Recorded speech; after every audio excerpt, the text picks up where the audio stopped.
저는 미야모토 리사입니다. 21살이고 와세다 대학교 사회학과 3학년이죠.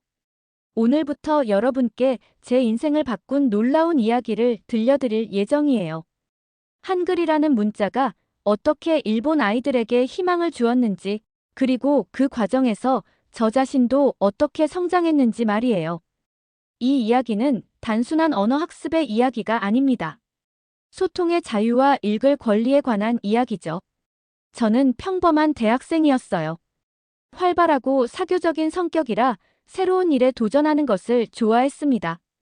그래서 교수님이 다문화 커뮤니케이션 수업에서 난독증 아동을 위한 프로젝트를 제안했을 때 주저없이 참여했죠. 처음엔 단순히 학점을 위한 과제라고 생각했어요. 하지만 첫 수업에서 마주한 현실은 제 생각을 완전히 바꿔놓았습니다. 교실에 들어선 순간 저는 다양한 나라에서 온 아이들을 만났어요. 한국, 필리핀, 브라질 출신 부모를 둔 아이들이었죠. 이 아이들은 일본에서 태어났지만 언어 때문에 큰 어려움을 겪고 있었습니다. 일본어도 완전하지 않고 부모 나라 언어도 서툴렀어요. 아이들은 책을 읽을 때 글자 하나하나를 더듬거리며 읽었고 의미를 파악하는데 오랜 시간이 걸렸습니다. 특히 한 아이는 같은 글자를 반복해서 읽어도 기억하지 못했어요. 담당 교사는 이것이 난독증 증상이라고 설명했습니다. 저는 그때까지 난독증이 무엇인지 정확히 몰랐어요. 단순히 글을 못 읽는 병 정도로만 생각했죠. 하지만 자세히 알아보니 난독증은 지능과는 전혀 관계없는 뇌의 특성이었습니다. 그날 한국어를 전공하시는 김 선생님이 특별히 수업에 참여하셨어요. 김 선생님은 한글에 대해 설명하시면서 놀라운 말씀을 하셨습니다. 한글은 세계에서 가장 과학적인 문자 중 하나라고 하셨어요. 자음과 모음이 명확하게 구분되고 소리와 글자가 1대1로 대응된다는 것이었죠. 더 놀라운 것은 한글이 난독증 아동들에게 특별히 도움이 될 수 있다는 점이었습니다. 영어는 같은 철자가 여러 발음을 가지지만 한글은 보이는 대로 읽으면 되니까요. 김 선생님은 실제로 일본 내 다문화 가정 아이들 중 상당수가 집에서 한글을 사용한다고 하셨어요. 한국계뿐만 아니라 다른 나라 출신 가정에서도 한글로 소통하는 경우가 많다는 것이었습니다. 이유는 간단했어요. 한글이 배우기 쉽고 정확하게 발음할 수 있기 때문이었죠. 저는 그날 처음으로 문자가 단순히 의사소통의 도구가 아니라는 것을 깨달았어요. 문자는 사람의 인생을 바꿀 수 있는 힘이 있었습니다. 특히 어려움을 겪는 아이들에게는 더욱 그랬죠. 다음 주부터 저는 다문화 아동 학습 보조 자원봉사를 시작했습니다. 처음엔 일본어 학습을 도와주려고 했어요. 하지만 곧 한계를 느꼈죠. 아이들은 같은 내용을 수십 번 반복해도 기억하지 못했어요. 특히 히라가나와 가타카나가 섞인 문장을 읽을 때는 완전히 혼란스러워했습니다. 그런데 신기한 일이 일어났어요. 한 아이가 집에서 가져온 한글 동화책을 읽는 모습을 보게 된 것이죠. 그 아이는 일본어 책은 더듬거리며 읽었지만 한글 책은 비교적 유창하게 읽었어요. 물론 내용을 완전히 이해하지는 못했지만 글자 자체는 정확하게 발음했습니다. 저는 호기심이 생겼어요. 한글이 정말 배우기 쉬운 문자인지 직접 확인해보고 싶었습니다. 김 선생님께 부탁해서 기초 한글을 배우기 시작했죠. 처음에는 기역, 니은, 디귿 같은 자음부터 배웠어요. 김 선생님은 이 자음들이 실제 발음할 때의 입모양과 혀의 위치를 본떠 만들어졌다고 설명해 주셨습니다. 정말 놀라웠어요. 문자 하나하나에 과학적인 원리가 숨어 있었던 것이죠. 모음도 마찬가지였어요. 아, 어, 오 같은 기본 모음들은 천지인의 원리로 만들어졌다고 했습니다. 하늘과 땅, 사람을 상징하는 점과 선으로 구성된 것이었죠. 더 놀라운 것은 이 간단한 원리만 알면 수많은 글자를 만들어낼 수 있다는 점이었어요. 자음과 모음을 조합하기만 하면 되니까요. 영어처럼 단어마다 발음을 외울 필요가 없었습니다. 제가 한글을 배우는 모습을 본 아이들도 관심을 보이기 시작했어요. 처음에는 신기해하며 지켜보기만 했지만 점차 함께 배우고 싶어 했습니다. 저는 아이들과 함께 한글 카드를 만들어 게임처럼 학습했어요. 자음과 모음을 조합해서 새로운 글자를 만드는 게임이었죠. 아이들은 이 게임을 정말 좋아했어요. 일본어 학습 때와는 전혀 다른 반응이었습니다. 실수해도 웃으며 다시 도전했고 새로운 글자를 만들어낼 때마다 기뻐했어요. 저도 모르게 한글의 체계적인 구조에 매료되고 있었습니다.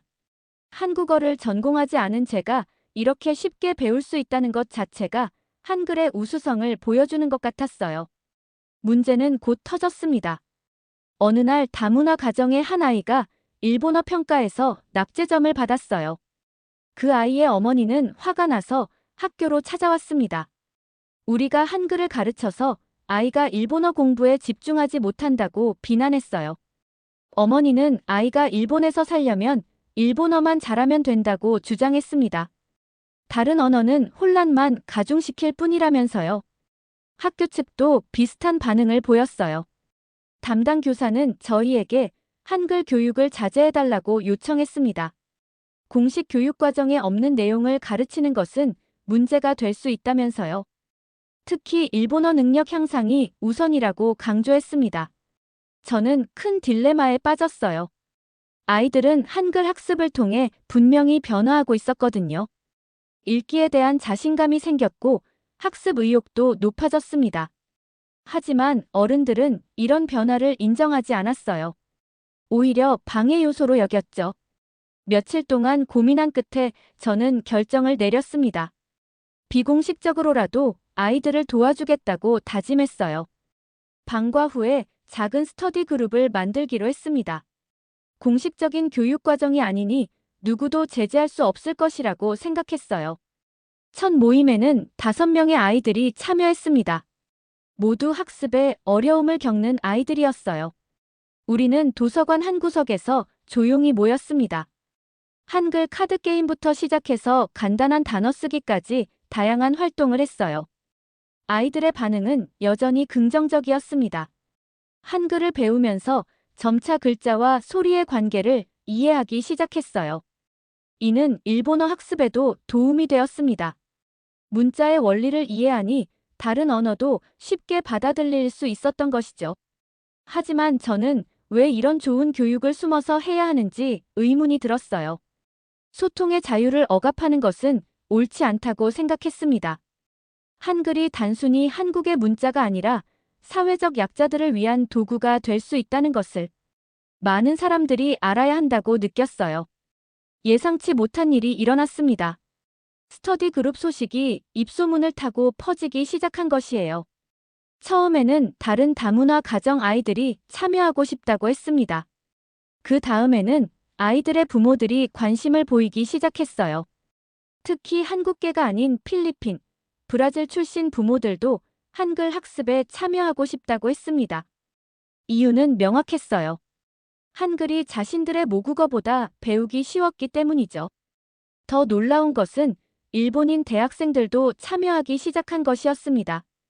언어학이나 교육학을 전공하는 학생들이 한글의 과학성에 관심을 보인 것이에요.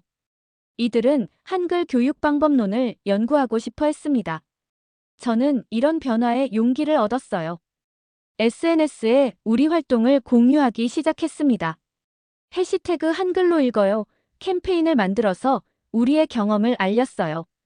한글이 얼마나 효율적이고 과학적인 문자인지, 그리고 어려움을 겪는 아이들에게 어떤 도움이 되는지 설명했습니다. SNS 반응은 폭발적이었어요. 수많은 사람들이 우리 이야기를 공유했고 응원 메시지를 보내왔습니다. 특히 교육 관계자들과 언어학자들이 큰 관심을 보였어요. 일부는 한글 교육의 효과에 대해 학술적으로 연구하고 싶다고 연락했습니다. 언론에서도 관심을 보이기 시작했어요. 작은 지역 신문에서 먼저 우리를 인터뷰했고 이것이 점차 큰 매체로 확산되었습니다. NHK에서도 연락이 왔어요. 다문화 교육의 새로운 가능성에 대해 다큐멘터리를 만들고 싶다고 했습니다. 저는 이런 관심이 기뻤지만 동시에 부담스럽기도 했어요. 처음에는 단순히 아이들을 돕고 싶었던 것뿐인데 사회적 이슈가 되어버렸거든요. 하지만 이것이 좋은 변화의 시작이라고 생각했습니다. 한국어를 쓰는 것이 단순히 외국어 학습이 아니라 효율성과 자유의 상징으로 인식되기 시작했어요. 더 나아가 한국어가 일본의 공공 문자에 포함되면 좋겠다는 여론도 나타나기 시작했습니다. 하지만 모든 반응이 긍정적이지는 않았어요. 예상했던 반발이 시작되었습니다. 일부 학부모들이 강하게 반대하며 시위를 조직했어요. 일본 아이들은 일본어를 써야 한다는 주장이었습니다. 외국 문자를 배우는 것은 일본의 정체성을 해치는 일이라고 비난했어요. 이들의 구호는 간단 명료했습니다. 일본에서는 일본어만, 다른 언어는 혼란만 가져올 뿐이라는 것이었죠. 더 심각한 문제는 와세다 대학 내부에서도 압박이 시작된 것이었어요. 저는 학내 징계위원회에 불려갔습니다. 학교 명예를 손상시키고 불필요한 논란을 일으켰다는 이유였어요. 담당 교수님은 제가 학술적 근거 없이 성급하게 행동했다고 지적했습니다. 저는 반박했어요. 우리가 한 일은 단순히 아이들을 도운 것뿐이라고 말했습니다. 한글 학습이 실제로 효과가 있었고 아이들이 변화하고 있다는 것도 강조했어요. 하지만 교수님들은 이런 활동이 사회적 혼란을 야기할 수 있다고 우려했습니다. 가장 힘들었던 것은 가족의 반대였어요. 부모님은 제가 너무 앞서간다고 걱정했습니다. 평범한 대학 생활을 하면서 조용히 졸업하기를 원했어요. 사회적 논란에 휘말리는 것은 장래에 도움이 되지 않는다고 말씀하셨습니다. 저는 정말 혼란스러웠어요. 제가 옳은 일을 하고 있다고 확신했지만 주변의 반대가 너무 거셌거든요. 때로는 포기하고 싶다는 생각도 들었습니다. 하지만 아이들의 모습을 떠올릴 때마다 마음을 다잡았어요. 그날 밤 저는 세종대왕의 어록을 찾아보았습니다. 나란말씀이 둥귀게 달아 문자와로 서르 사마띠 아니할세. 이런 전차로 어린 백성이 니르고저 홀베이셔도 마참내 제 뜻을 능히 펴지 못할 놈이 아니야. 세종대왕도 기존 질서에 맞서서 백성을 위한 문자를 만드셨잖아요. 저도 그분의 정신을 이어받아 끝까지 해보고 싶다고 생각했습니다. 외국인의 언어가 배척받는 일본 사회의 모순을 바꿀 수 있다면 의미 있는 일이라고 확신했어요. 전환점이 찾아왔습니다. 예상치 못한 곳에서 지지가 쏟아진 것이에요. 먼저 난독증 아동 부모 모임에서 공식 지지 성명을 발표했습니다. 이들은 기존 교육 방법으로는 해결되지 않던 문제가 한글 학습을 통해 개선되었다고 증언했어요. 실제 효과를 경험한 사람들의 목소리였기 때문에 설득력이 있었습니다. 더 큰 도움은 한국에서 온 유학생들로부터 받았어요. 이들은 자발적으로 우리를 도와 체계적인 한글 교육 프로그램을 만들어 주었습니다. 단순한 글자 학습이 아니라 문화적 배경까지 포함한 종합적인 교육 과정이었어요.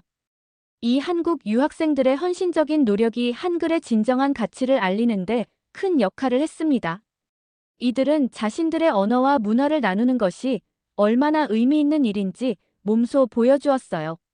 놀라운 일이 또 일어났습니다. 와세다 대학에서 우리 활동을 정식 세미나로 승격시키기로 결정한 것이에요. 다문화 교육 연구의 일환으로 인정받게 된 것이죠. 이는 우리 활동이 단순한 봉사가 아니라 학술적 가치가 있다는 것을 의미했습니다. 더 나아가 일본의 여러 고등학교에서도 관심을 보이기 시작했어요. 시범적으로 한글 기반 보조 학습 프로그램을 도입해보고 싶다고 연락했습니다. 특히 학습 부진 학생들을 위한 대안 교육으로서의 가능성을 탐색하고 싶어 했어요. 저는 이런 변화가 믿어지지 않았어요. 몇 달 전만 해도 숨어서 해야 했던 일이 이제는 공식적인 교육 프로그램이 되었거든요.